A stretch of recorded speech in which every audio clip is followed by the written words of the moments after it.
আমি অনেক বোকা আবার অনেক চালাকও না। আমার সংসার চালানোর জন্য যতটুকু বুদ্ধি, বিবেক এবং চালাকির দরকার ততটুকু থাকলে যথেষ্ট। হ্যালো ভিউয়ার্স, আসসালামু আলাইকুম। বইয়ের পাতা পড়ে সব কাজ শেখা যায় না। প্রশিক্ষণ বলতে কিন্তু কথা আছে। সব কাজের, সব চাকরিরই কিন্তু একটা প্রশিক্ষণ আছে। যেমন এই যে আমার প্রশিক্ষণ চলতেছে সংসারে। তো সব মেয়েকেই কিন্তু সংসারের এই দায়িত্ব কর্তব্যগুলো পালন করতে হয়। হয়তোবা একেকজনের দায়িত্ব কর্তব্যটা একেক রকম। শহরের মেয়েদের জীবন একরকম, আমাদের গ্রামের মেয়েদের জীবন আরেক রকম। তো গাই দোয়ানোর প্রশিক্ষণ চলছে। আমি গাই দোয়াতে গিয়ে দেখেন গরু কিভাবে লাথি দিচ্ছিল। পরে কিন্তু পা এভাবে বেঁধেই আমরা করতেছিলাম। এরপরে আমার বড় ভাবি এসে একটু দোয়ালো। আর এরপরে আমার মেজো ভাবি। তো মেজো ভাবি যখন দোয়াতে ধরেছে দেখেন গরু তো পায়খানা করে দিয়েছে। আরও একেবারে গিয়ে ওনার গায়েটাই পড়েছে। পরে উঠে দৌড়। তো যাই হোক, গরুটা কিন্তু আমাদের বেশ কয়েকটা বাছুর দিয়েছে। তারপরেও কেন জানি এরকমটা করে। আসলে আমাদেরকে চেনে না, নতুন যেহেতু। তো এভাবে কিন্তু গাই দোয়াতেও দেয় না। তাই পাটা বেঁধে এভাবে আমরা গাই দোয়াচ্ছি, কারণ পা দিয়ে অনেক লাথি মারে। আর এই তো বড় ভাবি মেজো ভাবিরা এরা ধান নিয়ে অনেক ব্যস্ত। ওরা দুই যা মিলেই ধান সিদ্ধ করেছে, কিন্তু আকাশের অবস্থা ভালো না। এই রোদ, এই বৃষ্টি, এই ধান দিচ্ছে আবার এই উঠাইতে হচ্ছে। তো আমরা গ্রামে কিন্তু সবাই সবার কাজে হেল্প করি।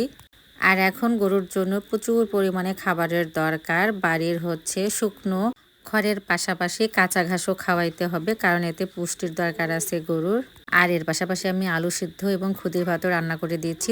আর এদিক দিয়ে আমার মামাতো বোন আবার নাস্তা রেডি করে নিল। এই তো লুডুস রান্না করেছে ও অনেক সুন্দর করে। আমার আবার নিজের নুডলস রান্না করা খেতে ভালো লাগে না, কেউ রান্না করে দিলে খেতে ভালো লাগে। আর এটা কিন্তু গতকালকের ভিডিও। রাতে ঢেঁড়স ভাজি আর তো সরপুঁটি মাছের ঝোল করতেছি। তো এর মধ্যে আবার একটা আম কেটে আমরা খেয়ে নিলাম। কম বেশি প্রতিদিন কিন্তু এখন কাঁচা আম খাওয়া হচ্ছে, কারণ ঝড় বৃষ্টিতে অনেক আম পড়ে যায়, সেগুলো আম নিয়ে এসে আমরা এইভাবে কেটে খাই। আর এদিক দিয়ে আজকে সকাল থেকে আবার অনেক বৃষ্টি হচ্ছিল। তো ঝুমঝুমের বৃষ্টিতে আমার হাজব্যান্ড বলতেছে আজকে একটু লুটটা শুটকি ভুনা করো আর তার সঙ্গে খিচুড়ি রান্না করো। তো ডাল, চাল আর তার সঙ্গে একটু আলু দিয়ে ভালোভাবে পানি দিয়ে পরিষ্কার করে সব মশলা দিয়ে এই তো রাইস কুকারে বসিয়ে দিলাম খিচুড়ি। আর এদিক দিয়ে এই তো লুটটা শুটকিগুলো ছোট ছোট করে পিস করে কেটে নিয়ে গরম পানি দিয়ে একটু ভিজিয়ে রেখে পরিষ্কার করেছি। এরপরে কিন্তু আবার আমি একটু ছেঁচে নিয়েছি, মানে নরম করে নিয়েছি। একটু ছেঁচে নরম করে না নিলে কিন্তু এটা একটু শক্ত শক্ত লাগে, খেতে ভালো লাগে না। আর এইভাবে একটু নরম করে রান্না করলে কিন্তু ভুনা ভুনা খেতে ভালো লাগে। তো আজকে সকালবেলা আমার হাজব্যান্ড, আমার মামাতো বোনেরা, আমার নানি আম্মা, আমার শাশুড়ি আম্মা, আমার ছেলে মেয়ে সবাই মিলে এই তো বাইরে খাটের মধ্যে বসে, আমাদের বারান্দায় কিন্তু একটা খাট বসিয়েছি, ওখানে বসে অনেক মজা করে সবাই একসঙ্গে খিচুড়ি খেয়ে নিলাম। এরপরে গরু ছাগলের খাওয়া দাওয়ার ব্যবস্থা করতেছি। তো যারা যারা ঘাস নিয়ে যাচ্ছিল আমাদের বাড়ির বাইরে দিয়ে, তাদেরকে আমি বলতেছিলাম আজকে কিন্তু টোল দিয়ে যেতে হবে।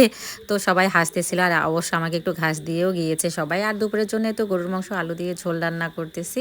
আর তার সঙ্গে অবশ্য মসুর ডালও রান্না করেছি। আর সন্ধ্যার দিকে ছোট জাপার সময় রান্না করে পাঠিয়ে দিল। ভিডিওটা এখানে শেষ করলাম। ফলো দিয়ে একটু পাশে থাকবেন। আল্লাহ হাফেজ।